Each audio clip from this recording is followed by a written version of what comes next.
Nowadays, society is so politically polarized that many movies get promoted or cancelled not because they are controversial in their form or content, but because they represent a worldview that a certain group wants to protect or deny.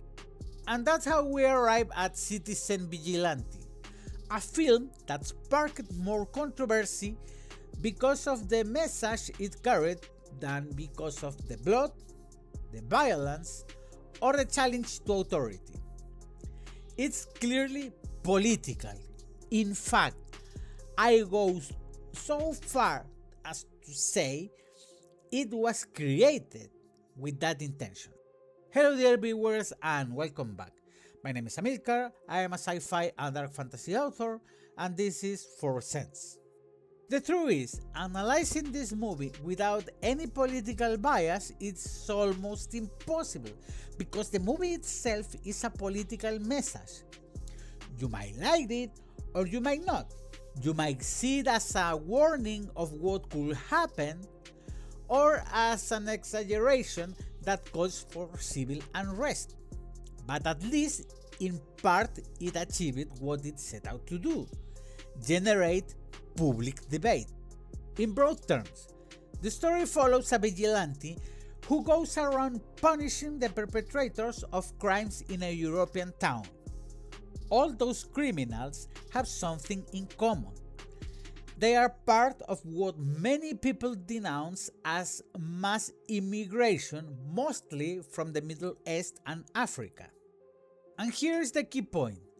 From beginning to end, this work seems far more interested in delivering a message than in telling a traditional story. I notice it especially when I compare it to Law Abiding Citizen from 2009 with Gerard Butler, Jamie Foxx and Leslie Bibb.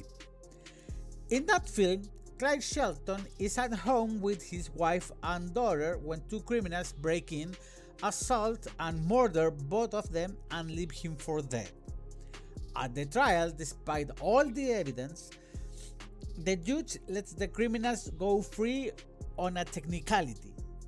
Clyde then starts a brutal campaign of vengeance.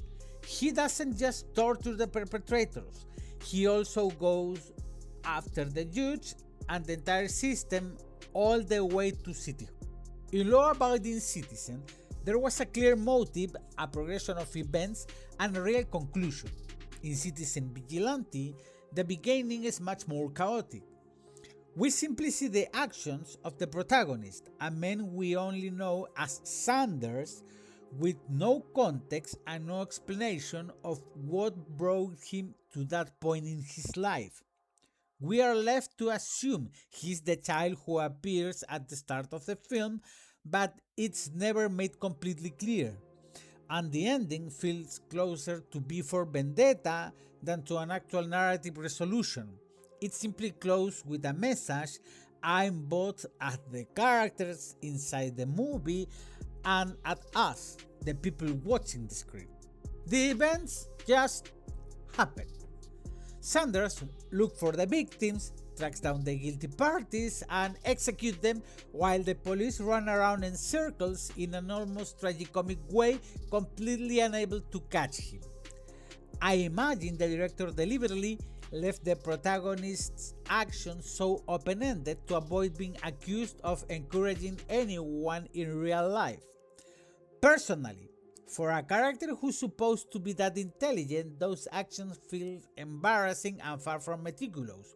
But again, I think he did it on purpose so as not to give anyone ideas. Then, there are the more subtle actions. Sanders meets with the victims and manipulates them until they authorize him to do what he wants. In doing so, he turned them from victims into accomplices who end up covering for him. You may like his method or you may not, but inside the universe of the film it works. The movie also places a lot of emphasis in the support Sanders receives from people on the internet. And let's be honest, If someone like that really existed, taking justice in their own hands, more than a few people would want to join that crusade, especially looking at the current political and social climate in the West. As for the script itself, I don't have much to add. It's simply one of the possible scenarios that could unfold. In many European countries, the discontent over uncontrolled immigration keeps growing, just like the reports of abuse and crimes linked to many of those immigrants. Reports that certain governments try hard to hide so they don't fuel even more social unrest or a possible civil uprising.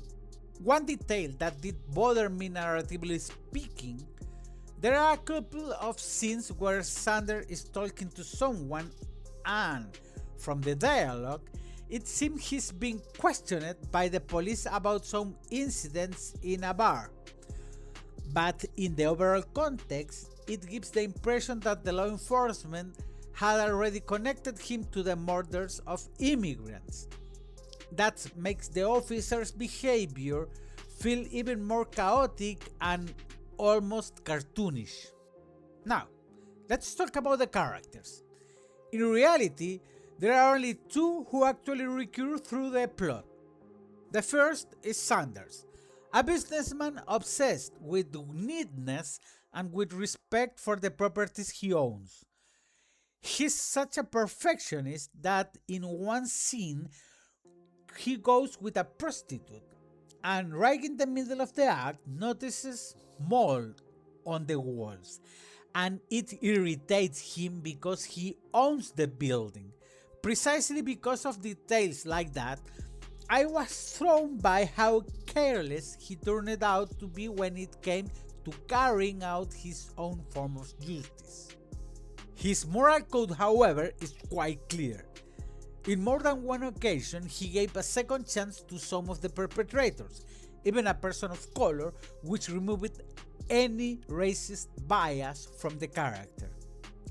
That makes it clear he wasn't a fanatic going around killing everyone. His targets were specifically those of foreign origin who committed the most vile acts. That's why he didn't stop at the guilty party. He also went after their families. His motivation was to eliminate a culture he considered invasive. The other important character is Henry, the police officer tasked with catching him. In general, he's someone who simply tries to do his job. But by the end of the film, it's clear that he not only understands Sanders' motives, he ends up joining his cause. As for the victims, I can barely talk about them because they barely exist as characters. They are just the vehicle for that urge to give them back power over their own lives. Sander contrasts the conversation he has with them in person with the videos he posts online. Face to face, he asks them whether they are satisfied with the result of their trials, but between the lines, he's telling them they should learn to take justice in their own hands. The film doesn't really have a proper character arc. As I said earlier, it's simply a series of events and scenarios through which we watch the protagonist either preparing for or carrying out his hands, alternating with moments where he leads an apparently normal life. I get the impression that the director wants to convey that anyone could be Sanders. That's why he doesn't give him a deeper backstory or even a full name. He represents that mass of people who feel betrayed by a system. I would recommend this movie. And as a writer, I have to say something. It has more creativity and ingenuity in its structure than most of the rehashes Hollywood has gotten us used to. You may like the message or you may not, but at least it generated public debate and presented an idea in a different way without resorting to second, third, or fourth parts, or worse, the remake of an existing movie that never needed a new adaptation for modern audiences. And that's it for today's video. If you enjoyed this analysis, don't forget to like, subscribe and share with others. I love to read your thoughts in the comments.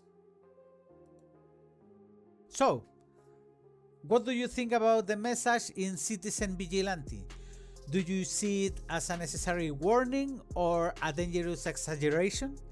Do you believe a movie can sacrifice story in favor of a political message and still be worth watching?